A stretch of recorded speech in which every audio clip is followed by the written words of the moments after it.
Então, boa tarde a todos. Nós estamos na nossa segunda parte de estudos dos transtornos depressivos.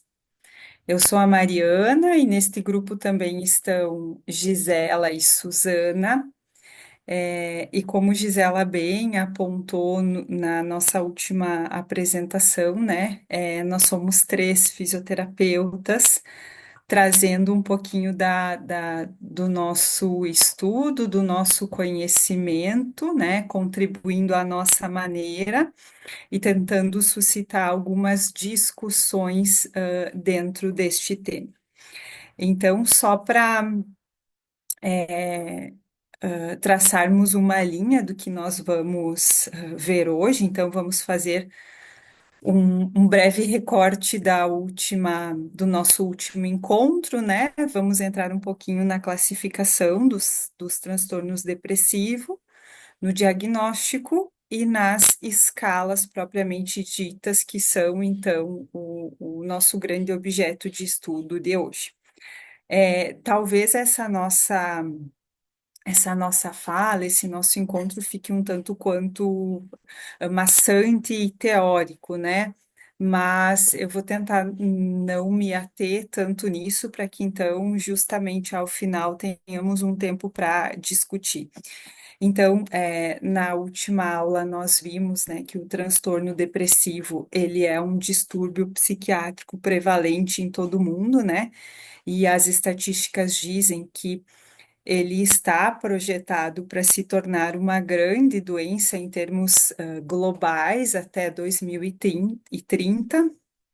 Nós temos critérios clínicos para o diagnóstico dos transtornos depressivos, e cabe salientar que esses critérios eles são um tanto quanto subjetivos, né? E estão justamente baseados nos sintomas clínicos, e isso nos faz pensar também as altas taxas de diagnóstico incorreto ou não realizado. Então, acho que esse é um ponto também que a gente pode pensar em discutir.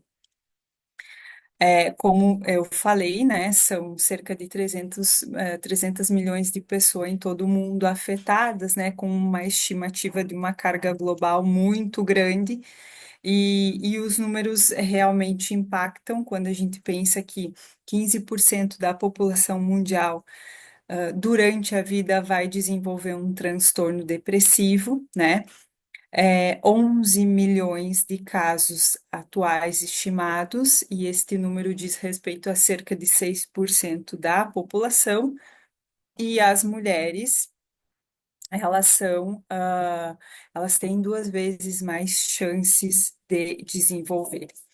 Então, dentro dessa classificação que o DSM-5 propõe, nós temos,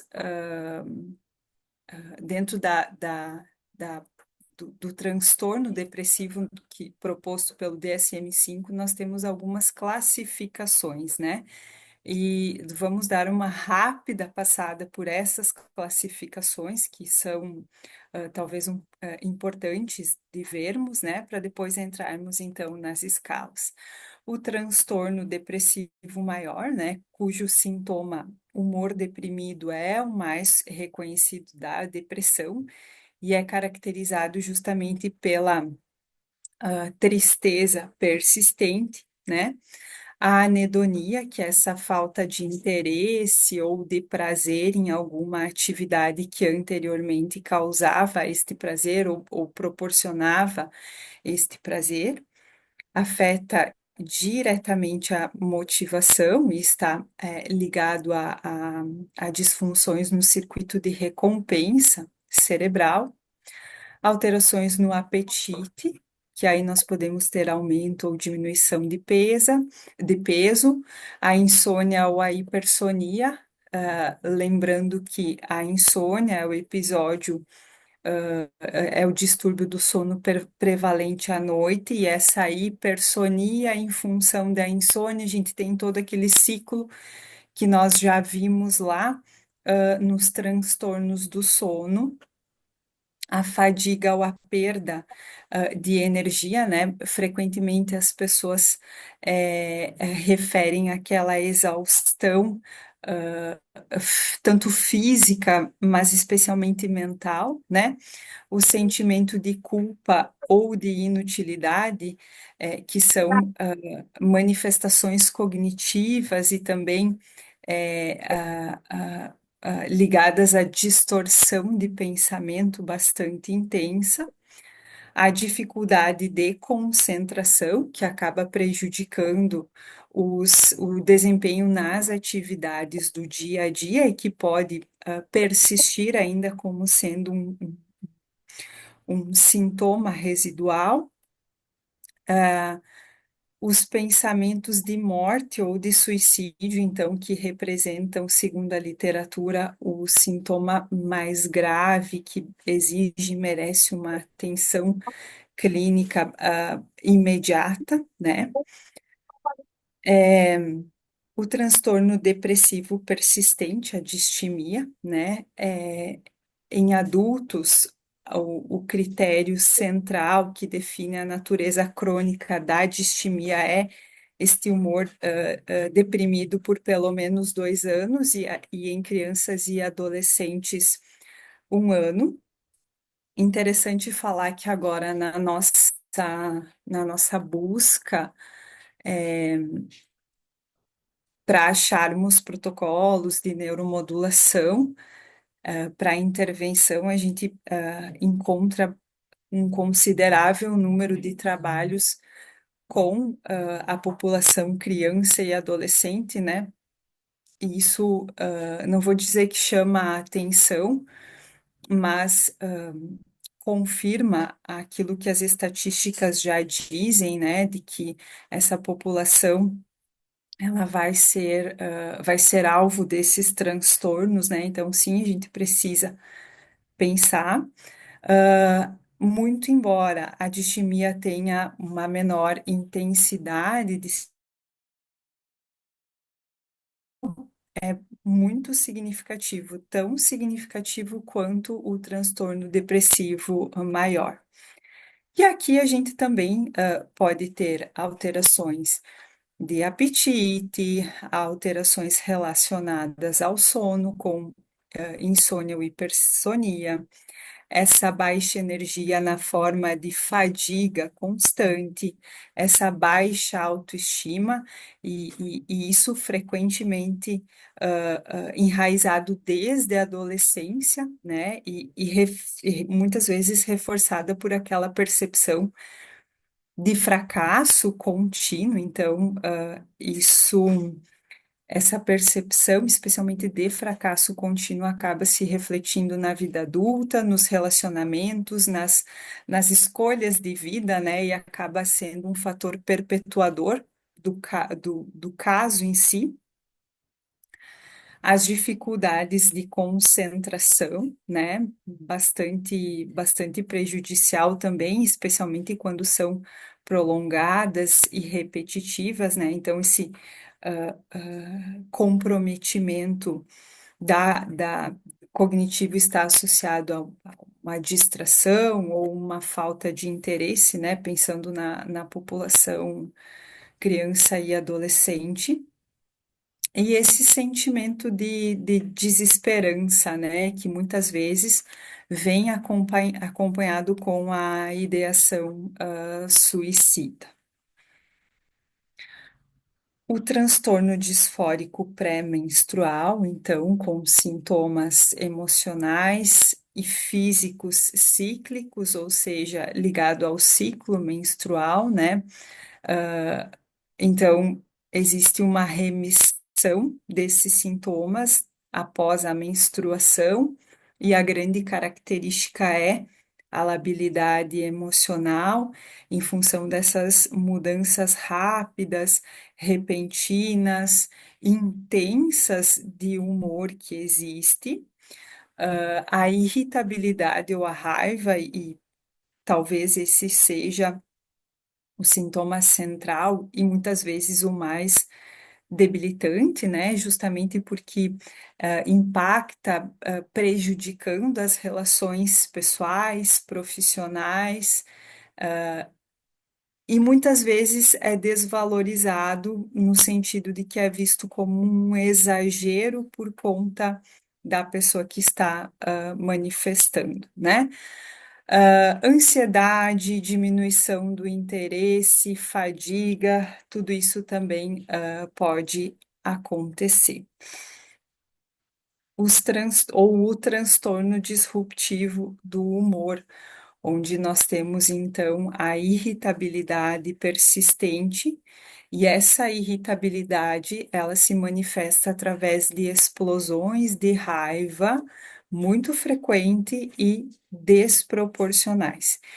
Esse sintoma que é central, ele acaba refletindo uma falha, uma falta de controle emocional e está muitas vezes também relacionado a a esse não controle, ou essa dificuldade no funcionamento social, no funcionamento laboral, nas relações, né? Então, e essa irritabilidade muitas vezes ela pode ser confundida com aspectos temperamentais. Alguns pontos precisam ser prestados atenção, né? Por exemplo, os sintomas que não devem se sobrepor, como o transtorno bipolar. Então,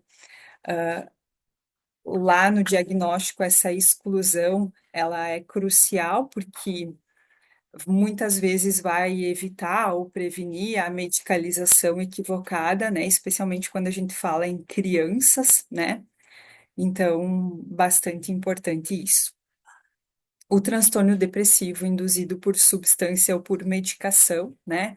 Seja álcool, opiáceos, cocaínas e entre outras, né? Por quê? Porque essas substâncias, elas de alguma forma podem alterar a neuroquímica cerebral, especialmente os sistemas dopaminérgicos e serotoninérgicos, e levando então à manifestação dos sintomas depressivos. Aqui também nós temos outras medicações, como corticoides, né? E algumas dessas medicações têm um impacto, um efeito justamente no humor, né? Então, podendo provocar esses sintomas depressivos, especialmente naqueles indivíduos que já têm um histórico psiquiátrico. O início dos sintomas ele vai ocorrer durante ou logo após o uso dessas substâncias, né? Então, essa temporalidade é muito importante para o diagnóstico diferencial.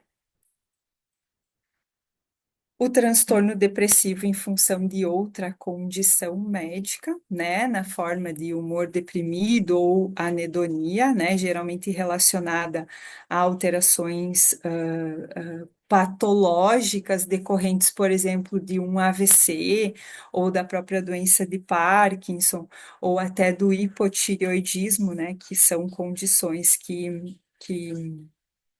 podem acontecer. Então, o grande desafio clínico ainda é fazer essa distinção entre o que é a depressão como uma resposta emocional e o que é a depressão como um sintoma neurobiológico, direto.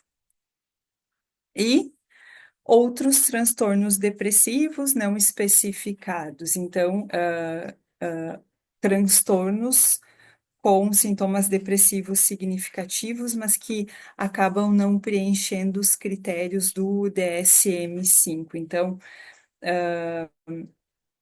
não atingem, por exemplo, uma certa gravidade ou não têm a duração necessária para se encaixar no transtorno depressivo, né? Então, essa parte acaba oferecendo uma certa flexibilidade diagnóstica, ao passo que esta flexibilidade também pode resultar em um subdiagnóstico, né, ou tratamentos inadequados devido a essa falta de especificidade. Bom, e quando a gente fala em classificação, né, dos transtornos depressivos, né, no que concerne à composição clínica desses transtornos, nós temos quatro conjuntos de sintomas que vão estar presentes nos sintomas depressivos: os emocionais, os cognitivos, os motivacionais e os físicos, né? Em relação aos sintomas emocionais, é, os mais evidentes são a tristeza e aquele certo abatimento. Então, os pacientes, eles sentem desesperança, eles se sentem infelizes, eles se sentem tristes, eles choram, eles perdem o prazer pela vida, né? E em casos mais graves, acabam se isolando do convívio social e até pensando em suicídio.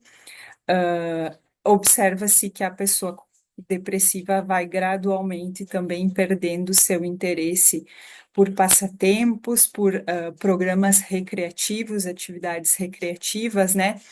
E também atividades familiares. Os sintomas cognitivos, eles fazem parte do grupo de sintomas que abrangem pensamentos pessimistas e ideias de incapacidade, de perda de memória. É, Nesses indivíduos, a memória autobiográfica, ela tende a ser um tanto quanto genérica, né? Bastante inespecífica e difusa, havendo muitas vezes uma certa dificuldade do paciente se localizar espacial e temporalmente, né?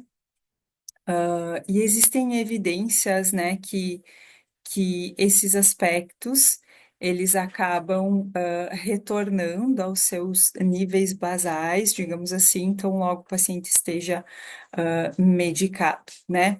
Em relação aos sintomas físicos aqui, então, o paciente vai ter fadiga, vai ter alterações de apetite, de sono, não vai ter vontade de uma atividade física, né? E no quesito motivacional, então, a baixa autoestima, essa pessoa deprimida, ela geralmente tende a uma passividade e uma baixa de energia, o que acaba, então, diminuindo a sua iniciativa para executar funções, né, importantes, tanto sociais quanto laborais e assim por diante. E aí,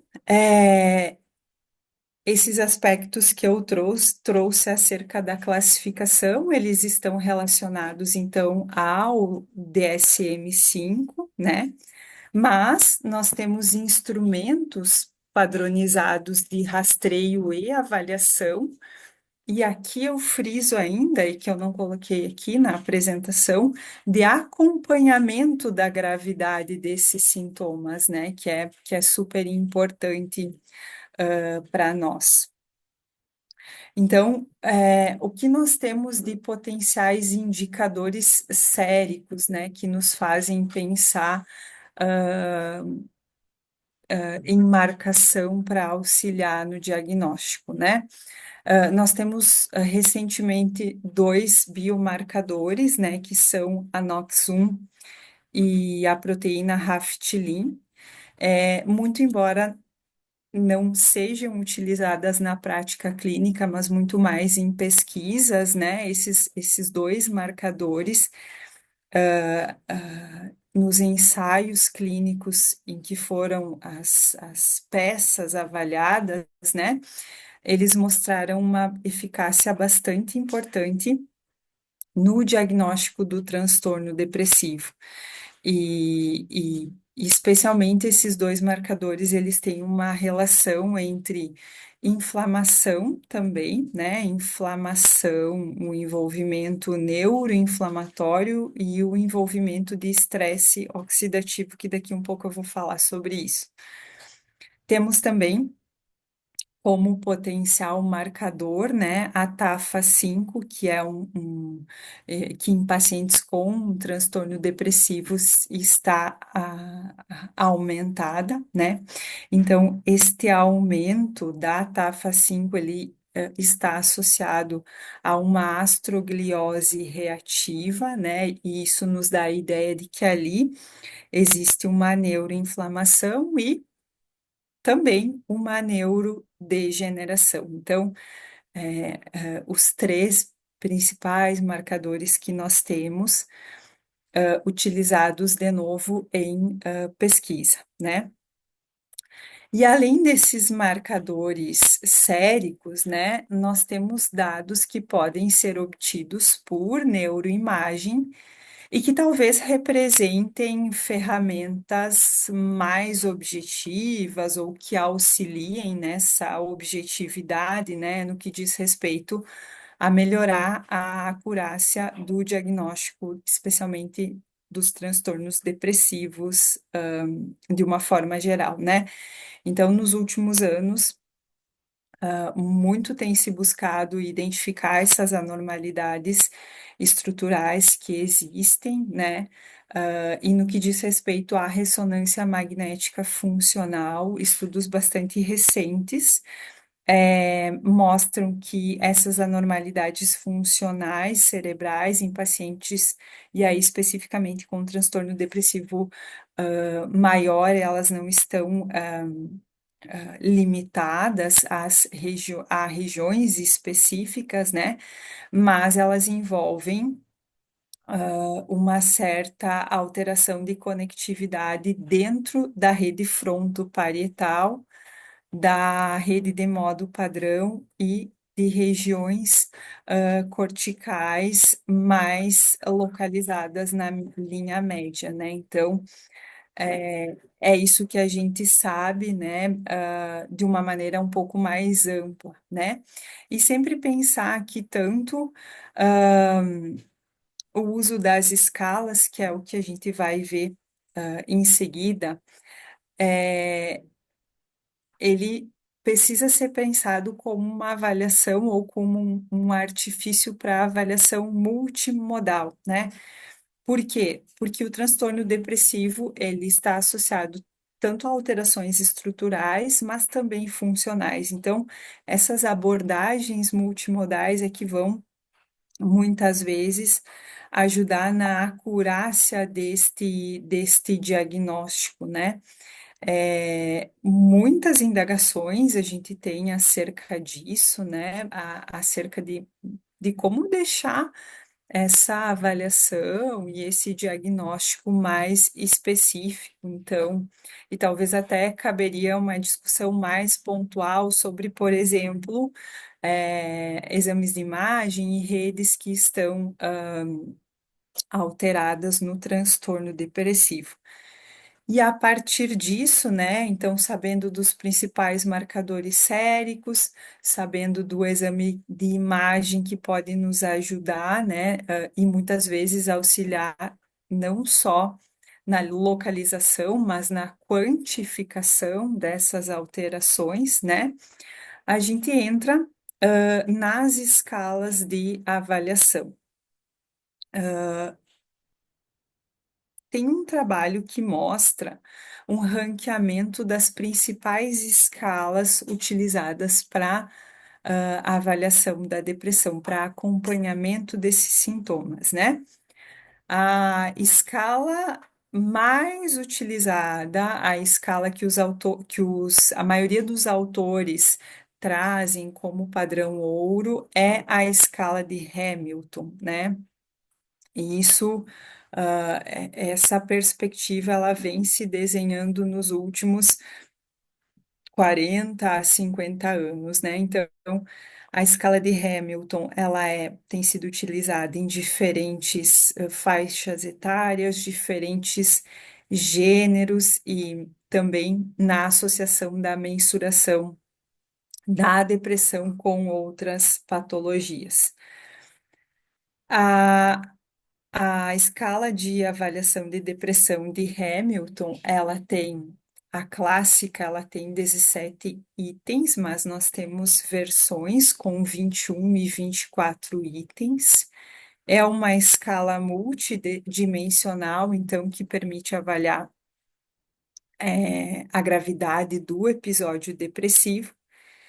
E aí tem um ranqueamento, né, uma estratificação, eu diria assim, sobre a gravidade dos pacientes. Então, são considerados pacientes gravemente deprimidos os que apresentam scores acima de 25 pontos. Moderadamente, a pontuação fica entre 18 e 24 e levemente entre 7 e 17. A literatura ela não é um tanto clara ao abordar o ponto de corte dessa escala. Alguns autores falam em 3, outros em 4, né? Em 4 pontos. Essa escala, originalmente, ela tinha 21 itens, mas o próprio autor da escala sugeriu posteriormente que os 4 últimos itens que abrangem variação diurna, despersonalização ou desrealização e sintomas paranoides e sintomas obsessivo-compulsivos fossem retirados porque acabavam sendo menos frequentes nessa população e contribuíam muito mais para definir o tipo de depressão e não propriamente a sua intensidade, que é isso que a escala se propõe. E de uma maneira geral, ela tem 4 fatores principais. O primeiro fator é o fator que, na verdade, possui a maior representatividade dos sintomas depressivos. O segundo fator tem itens de avaliação da sintomatologia somática e de distúrbios do sono. O terceiro é composto por itens que estão relacionados à intensidade de sintomas de ansiedade. E o quarto, né, tem 4 itens: um de insônia média, um de insônia tardia, um de ansiedade somática e um de sintomas somáticos mais gerais, né? Então, se a gente pensar lá naquelas 4 dimensões para avaliar depressão, a Hamilton, ela abrange a dimensão emocional, a cognitiva e também a somática. Muito embora seja a mais utilizada, nós temos algumas limitações relacionadas à escala, né? Por exemplo, nós temos itens que avaliam sintomas contraditórios, como, por exemplo, retardo e agitação, o que acaba sendo impossível nós termos uma pontuação maior ou uma pontuação máxima de 52 pontos, que é o que ela preconiza, né? Além disso, a escala tem pouca sensibilidade para a detecção de mudanças sutis na intensidade dos sintomas depressivos. E alguns autores apontam a ampla investigação do mundo intrapsíquico, como a tristeza, o desamparo, a culpa, o estar deprimido, né? E esse tipo de investigação acaba intensificando a pontuação relacionada à depressão propriamente dito. Então, né? Apesar desses pontos que eu levanto, ela é considerada o padrão ouro quando comparada a outras escalas, né?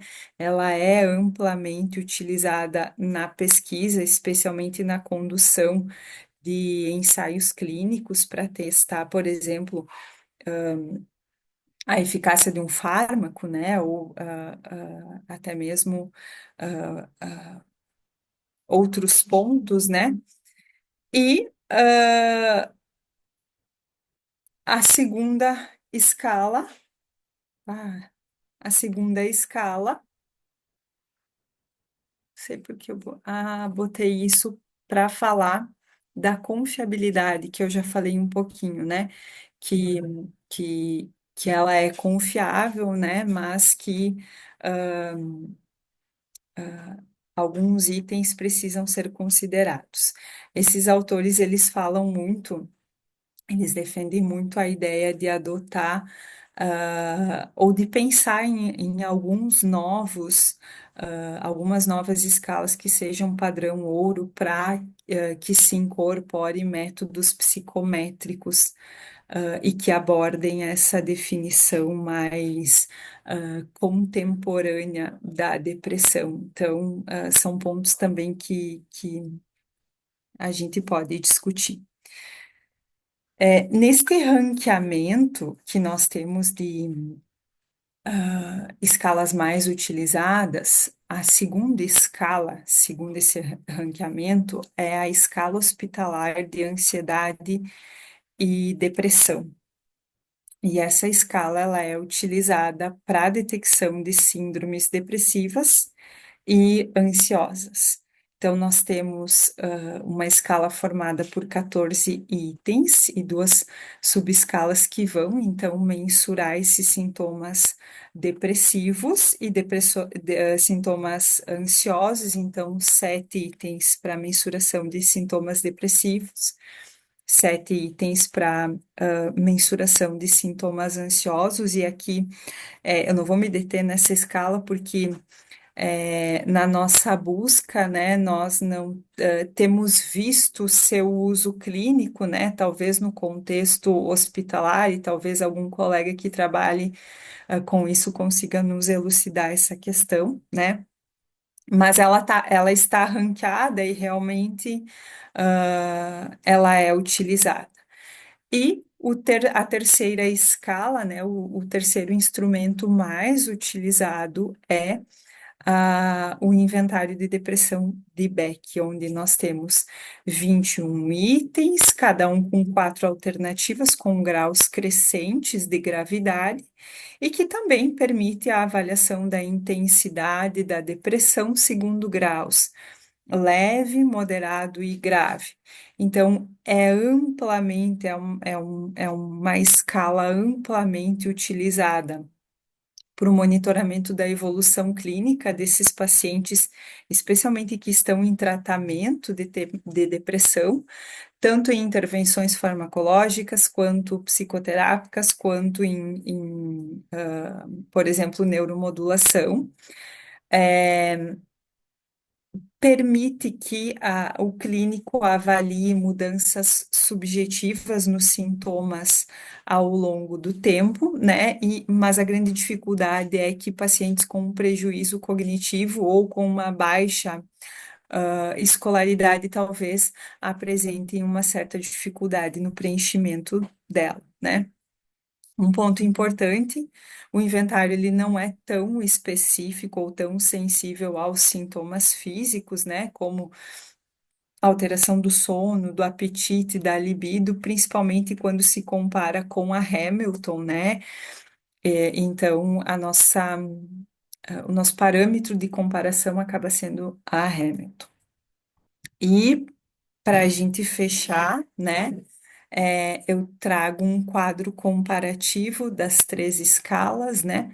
A Hamilton é considerado padrão ouro em ensaios clínicos, porque avalia justamente essas dimensões clínicas mais objetivas e observáveis, como, por exemplo, a insônia, a própria perda de peso, as questões motoras que existem, né, essa lentificação psicomotora que existe, então tudo isso nós conseguimos avaliar. Ideal para pacientes graves ou aqueles pacientes que têm predominância de sintomas neurovegetativos, né, ou somáticos, e talvez uma limitação dela seja um menor foco nos sintomas cognitivos que existem, né? O grande ponto positivo é que ela é aplicada através de entrevista clínica, né? Então, existe essa ligação entre qualidade da aplicação e capacitação do entrevistador, né? Ao contrário das outras. Eu acho que para não me alongar no tempo, eu vou, né, só falar um pouquinho das peculiaridades das outras duas, né, da BDI, o inventário de Beck, que então, né, é altamente sensível à percepção subjetiva do paciente, né? Então, o indivíduo ele avalia como ele se sente, como está o seu estado emocional, né, no momento, e, e traz essa possibilidade, talvez, maior de acompanhamento do paciente à sua resposta frente ao tratamento. E para a gente finalizar, né, como não podia deixar de ser, nós precisamos prestar atenção ao diagnóstico diferencial dos transtornos depressivos, especialmente quando existe uma queixa importante cognitiva, né, especialmente em população adulto e e idoso jovem, digamos assim, né? Por quê? Especialmente pela queixa de memória. Então, há indicação de testes neuropsicológicos justamente para nos atentarmos a esse diagnóstico diferencial. É, alguns obstáculos que a gente enfrenta de uma maneira geral, né? Como nós vimos na última aula, a etiologia dos transtornos depressivos, talvez elas não sejam um pouco claras, talvez elas sejam múltiplas, né? E essa é uma das grandes dificuldades que a gente tem no diagnóstico. E com relação aos instrumentos de detecção, né? A, a pouca sensibilidade e a precisão desses instrumentos ao nos auxiliar nesse acompanhamento dos nossos pacientes. Eu acho que aqui cabe sempre o bom senso, né, de termos na nossa prática clínica realmente o melhor instrumento, mas sempre prestando atenção às peculiaridades que os pacientes nos apresentam, porque os pacientes são, os sintomas são múltiplos e os pacientes são únicos, né? Então, esta é a grande, este é o grande desafio e também responsabilidade, né? Nos atentar àquela unicidade dos nossos pacientes. Deixei à disposição algumas das referências usadas, não aquelas que estão nos quadradinhos dos artigos, para que a gente possa, né, então, a partir de agora, discutir um pouquinho, pensar um pouquinho a respeito do assunto. E excelente, Mariana, Gisela, Suzana, excelente o que vocês da área da fisioterapia trouxeram para a gente, né, sobre saúde mental, sobre depressão especificamente, e esses instrumentos, né, tão importantes aí para serem utilizados na observação no início do tratamento de quem possa apresentar um quadro depressivo, né. Eu achei excelente quando vocês falavam, eu fui observando aqui como que a depressão ela apresenta várias formas. né, dentre alguns tipos de depressão que vocês trouxeram ali, quantas formas diferentes elas apresentam, né? E essas formas diferentes podendo estar relacionadas ali a aspectos psíquicos como características de personalidade, crenças, temperamento da pessoa, a cultura onde ela vive, também, né, necessariamente apesar da dificuldade, mas a necessidade de observar marcadores biológicos que tanto vai indicar para o futuro terapêuticas mais específicas, né? Não só de uma forma geral, mas individualmente também, e aspectos comportamentais do contexto, né? O quanto uma depressão muito provavelmente vem acompanhada de comorbidades, como a própria dependência química, e por aí vai. Então, eu achei bastante interessante essa reflexão da variedade da depressão, o quanto isso exige da gente. Talvez isso explique um pouco o alto índice de não resposta a fármaco e a própria psicoterapia, né, que a gente encontra no transtorno depressivo maior. Esse é um fator interessante porque, né, nós que somos da área psi, a gente tem contato com as pessoas que têm depressão dentro do nosso consultório.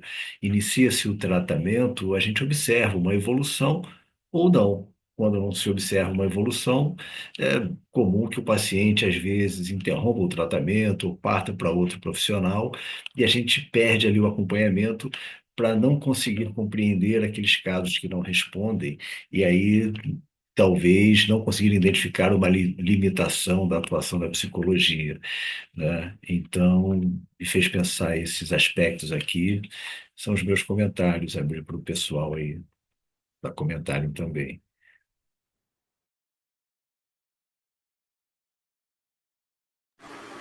Eu estou esperando um pouco falar para eu não falar demais aqui. Mas tem várias coisas muito, muito. Queria elogiar vocês, né? Em primeiro lugar, foi excelente desde a última apresentação que a Gisela fez agora com o Mari. Vocês podem dar aula para os psicólogos e psiquiatras, porque estão muito, muito afiadas na caracterização, no diagnóstico diferencial, respaldadas na literatura atual, pertinente. Eu fiquei interessante quando vocês estavam apresentando, Mari estava apresentando, eu fui buscar, porque para a ansiedade, a Hamilton, que também é a mais usada no mundo, não tem validação, mas para a depressão teve. Legal isso, né? Então, a Hamilton A, no Brasil não tem validação, mas a gente, por isso que a gente não recomendou como primeira escala a ser usada no país, já que a gente estava trabalhando para as diretrizes nacionais, mas me chamou a atenção, só tem um estudo de validação muito pequeno que foi feito com uma população de professores muito específica, então não dá para ser considerado uma validação universal, mas bacana ter. Eu encontrei realmente tem validação para Hamilton de depressão. Então, vocês vão recomendar no roadmap ela como primeira opção, né? Depois, segunda opção vai ser a BEC ou A não, a Beck. hospitalar. Ou a Mas a hospitalar. Beck, Kátia, via de regra, nas meta-análises, quando a gente busca o melhor ensaio clínico, né, o ensaio clínico com maior tamanho de efeito, via de regra é a Hamilton e, eventualmente, a de Beck. É. A hospitalar vocês não têm encontrado. Não, não. E até eu não sei se alguém tem experiência, eu cheguei a pesquisar, mas eu não encontrei. Se ela é realmente utilizada em ambiente hospitalar ou em que contexto ela é utilizada, porque realmente eu não Eu acho sei. que ela só tem esse nome hospitalar, mas eu já vi usando em vários outros contextos mesmo. Então, não, é. Mas é curioso porque nas meta-análises a gente não encontra a utilização dela. Eu Talvez, já né? vi algumas, mas para ansiedade. né? Aí eu vejo elas usando, sim, a escala hospitalar. Mas para ansiedade, é porque ela tem perguntas para ansiedade e para depressão, e é misturado ali. Então, depois que a pessoa responde, é que você separa quais são as perguntas para depressão e quais as de ansiedade. Não sei se vocês chegaram a olhar a escala. Sim, eu olhei, são 7 domínios para depressão e sete domínios de avaliação para sintomas depressivos e 7 domínios de avaliação para sintomas de ansiedade. Uhum. Mas vocês não viram nenhuma A10-21, né? Para depressão, não viram. Interessante também. Enfim, adorei a apresentação de vocês, muito clara. Também a história dos biomarcadores, concordo com o Carlos, que é uma perspectiva muito boa, né, de repente a gente conseguir cada vez mais encontrar caminhos, tanto para neuromodulação farmacológica como para neuromodulação que a gente faz, né, de acordo com os sintomas. Talvez a gente pudesse fazer também uma espécie de biomarcadores. Por qual hub seria mais eficaz a neuromodulação, se você está pensando, porque você sabe que P4 é para ansiedade, não. Não sei se para depressão também tem, porque vocês falaram, né, da via é, temporo, frontotemporal, né? Não é isso que vocês Isso, falaram? isso. Então, de repente, existem outros locais para a gente estar vendo o efeito, né? Assim como a gente já viu aqui no grupo, usando o cerebelo, usando o TAVMS, né? A estimulação vagal. Qual é o raciocínio que vai nos levar a ir encontrando cada vez um protocolo mais eficaz de acordo com os principais sintomas das pessoas, porque esse diagnóstico, né, de tem 9 sintomas, a pessoa tem que ter 5, desses 3 são obrigatórios, mas e aí a pessoa que tem transtorno do sono vai responder igual a quem não tem nada de sono afetado, entendeu? Vai responder igual a quem tem ideação suicida de quem não tem. Então, eu acho que depressão é um mundo, e parabéns, porque vocês realmente aprofundaram, mas eu estou doida para ver o roadmap de vocês, para ver como que vocês vão recomendar aí. Se começa com Teta Bush, porque a gente recomendou o Teta Bush, não sei se vocês lembram, na ansiedade generalizada, e a gente mandou o roadmap para agora para os clínicos, como vocês vão mandar também, né? E aí ouvimos dos clínicos que não vão recomendar na prática clínica o que a literatura está apontando como melhor. Então, a gente vai ter que reformular e depois a gente apresenta para vocês.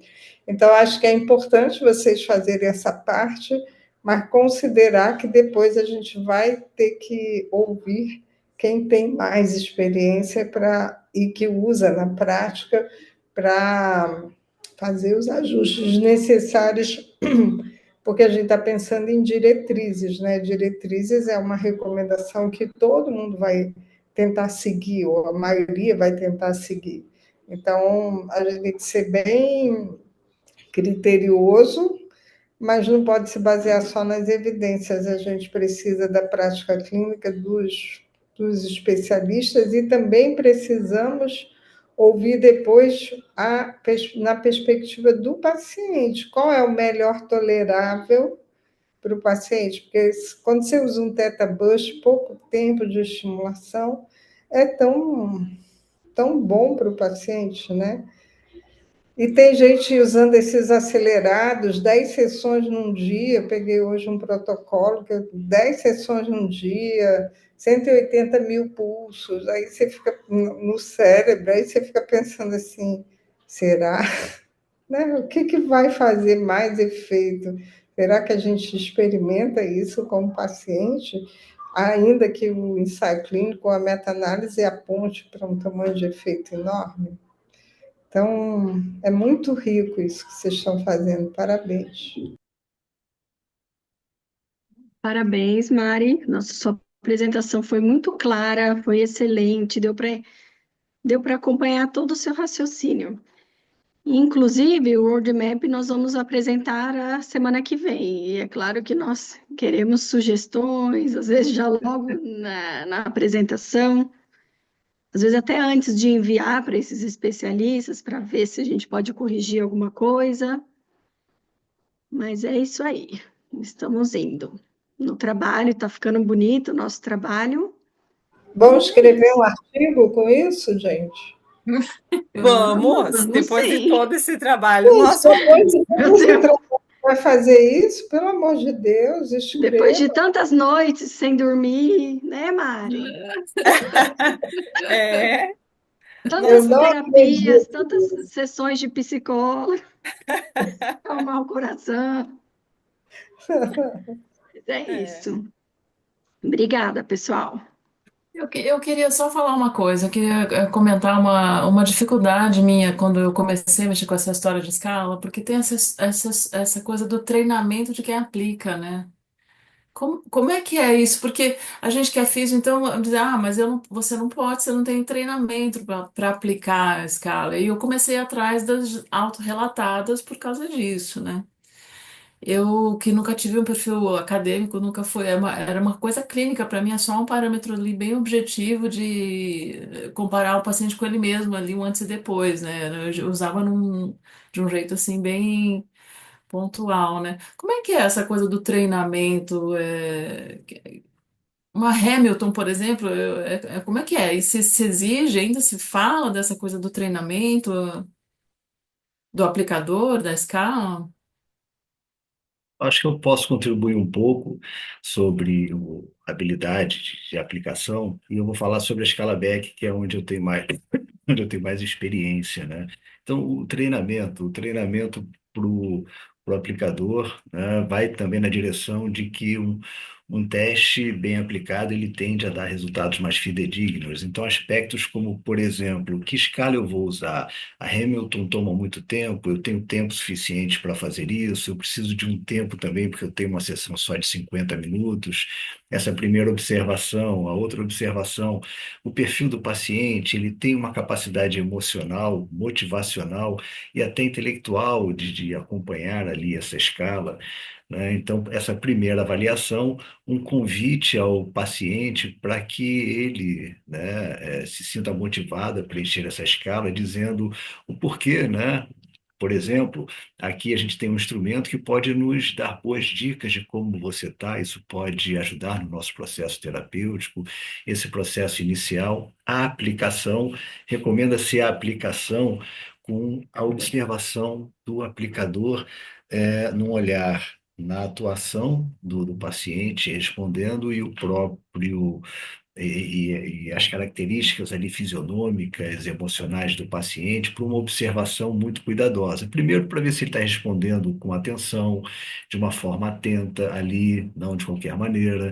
Segundo, se ele trava numa questão, né? Às vezes tem um paciente mais obsessivo, ou com muita dificuldade ali, inseguro, a sensibilidade de interromper sem problema, se não chegar ao final não tem problema, sabe, desse momento questões que podem suscitar no paciente, um paciente que esteja à flor da pele, com uma questão específica ali, e uma dessas questões, às vezes, né, um olhar assim despretensioso da escala, vamos colocar dessa forma, com questões ali, né, relativas à depressão, uma delas pode ser um gatilho para desencadear algo é, de emocional no paciente e conseguirmos detectar isso e sabermos interromper e acolher o paciente diante dessa possibilidade. Aspectos importantes como, por exemplo, questões que falam sobre o suicídio. Uma vez isso acontecendo, para tudo, foco total na observação ali potencial da ideação suicida, né? Então, eu diria que esses cuidados, assim, não só para que a gente tenha o paciente bem cuidado, e principalmente para entender se o paciente preencheu de forma que a gente possa entender aqueles resultados ali como consideráveis, né? Pela motivação, atenção, compreensão, coisas assim. Então, acho que esses são só alguns detalhes ali importantes, fora um outro aspecto que também deve ser levado em conta, que essas escalas elas têm uma capacidade de psicoeducar o paciente. Quando o paciente lê uma questão, ele pensa sobre aquilo, ele ganha até uma forma de como que eu posso compreender a minha confusão emocional, né? É um pouco psicoeducativo também tem essa função, dentre outros aspectos. Então, eu diria que um treinamento passa por esses cuidados, assim. Eu acho, Carlos, desculpa aí. Eu acho, Carlos, que também a subjetividade, né, da psicopatologia, dos transtornos, né? E a depressão, ela não é pura, né? Você tem a depressão catatônica, você tem a depressão psicótica, você tem vários tipos de depressão e você tem a depressão de cada um. Então, assim, não é só o treinamento da escala, né? O treinamento desse conhecimento psicopatológico dos transtornos, né? Então, quando fala, você tem que ter um treinamento, porque aplicar qualquer questionário é muito simples. Você pergunta, a pessoa responde, você cota, dá um resultado objetivo e pronto. E não é isso, né? Então, eu acho assim, o mais importante do que a escala, mais importante do que tudo é a anamnese. Se a pessoa faz uma anamnese psicopatológica boa, ele vai ter uma resposta muito boa. E se ele aplicar bem uma escala, ele vai confirmar as hipóteses dele, ou não, né? Ou criar uma dúvida. Então, eu acho que é bem por aí. Ah, A excelente. Gisela, Uhum. trazer Manda aí, a Gisela Matheus. traz esse ponto bem importante, que é o treinamento específico da Hamilton, que ela não é uma escala que a pessoa mesmo preenche, né? Ela é como se fosse um roteiro de entrevista que o aplicador julga se o sintoma está presente ou não, e o aplicador muitas vezes faz as perguntas, ele formula da forma como ele prefere, ele não lê. Pergunta e resposta. É como se fosse quem já dá uma olhadinha na Hamilton, ela é um pouco diferente. E eu compartilho essa mesma questão porque a própria escala diz que tem um treinamento específico para a escala Hamilton, e claramente dá para ver que a escala Hamilton se apoia muito na subjetividade do avaliador, mas eu também nunca encontrei esse treinamento específico. Então, entendendo sim que a escala Hamilton vai dizer assim, tem sintomas somáticos de ansiedade presentes? Você não vai perguntar isso para o seu paciente, porque às vezes ele não tem treinamento. Você vai fazer perguntas que te ajudem a responder, você, avaliador, responder pelo paciente se o sintoma está presente ou não. E eu ainda gostaria de encontrar, ainda não encontrei um treinamento específico. Então, quando eu aplico, eu me baseio nesses critérios de DSM e na minha formação, no que eu tenho do que eu consigo fazer no momento. Então, essa é uma crítica para a escala Hamilton. Não é uma escala estruturada, ela é um roteiro de entrevista que dá um dado objetivo, isso é meio confuso. Ela exige um treinamento que não está disponível, então, tudo isso são pontos contra a escala Hamilton. Pontos a favor, ela é usada na prática e está funcionando muito bem. Então, isso tem uma validação, vamos dizer assim, pelo uso popular da escala. Então, eu recomendaria isso: estudar a escala, estudar DSM, quem preferir o CID, estudar o CID, porque eu ainda não encontrei um treinamento específico. Como o Carlos e Solano falou, tem treinamentos amplos para a avaliação psicológica no geral, a aplicação de escalas no geral, que também vão orientar a escala Hamilton, mas ela se refere como algo mais específico. Só complementando, eu sei que a gente já passou da hora, mas é porque esse é um tópico muito importante, eu entendo, né? Que a avaliação psicológica é uma coisa mais ampla, o instrumento é uma das coisas que a gente usa para chegar a um psicodiagnóstico. Então, se você entrega para o paciente, algumas escalas são autoaplicáveis, e outras não são, tudo isso foi medido psicometricamente. Então, foi aplicado numa grande população que viu a concordância entre examinadores, a concordância, a carga fatorial de cada item que foi jogado dentro de uma. Tudo calculado, né? Então, quando as escalas são bem treinadas, eu também nunca vi o treinamento, eu fiz vários cursos de instrumentos. Aliás, na minha formação, eu tive muito boas formações para vários instrumentos, mas especificamente a Hamilton, eu não recebi esse treinamento também. E eu faço mais ou menos como o Matheus, mas eu também gosto de ouvir, de deixar ou outro avaliador, ou usar uma escala de auto aplicável, porque é a pessoa falando na perspectiva dela, que é um pouco diferente, porque essa coisa de que a gente aplicando, se a gente tem hipóteses, a gente vai sendo tendencioso a ir marcando na direção que. Então, isso também pode ser um viés. Por isso que é muito importante o treinamento do aplicador, para que ele seja o mais isento possível, de preferência não seja aplicado por quem vai fazer a intervenção, porque senão a tendenciosidade da gente pode gerar um viés. Então, eu geralmente prefiro que quem aplique a escala seja uma das meninas ou a pessoa aplica sozinha, ou as meninas, as estagiárias aplicam, os estudantes aplicam, não quem está fazendo a intervenção. Isso aumenta a confiança de que a gente não vai, a escala, pelo menos, mas a escala, como eu falei, fica dentro de toda uma observação muito mais ampla, né? Acho que é isso que eu queria complementar. E a gente é excelente. Não quero ser estraga prazeres aqui, mas a gente precisa terminar. Acho que a gente terminou com um assunto bastante importante aqui e a gente fica aqui já na expectativa do próximo encontro, terça-feira que vem. Mais uma vez, excelente. Obrigado pela presença de todo mundo. Vejo aqui Gilberto e outras pessoas aqui que eu não consigo identificar o nome, mas que bom ter vocês aqui junto com a gente. Tá? Um abração para todo mundo. Fiquem bem. Até Um terça que abraço, vem. tchau, tchau, Um até. abraço. Tchau, tchau. Tchau, tchau.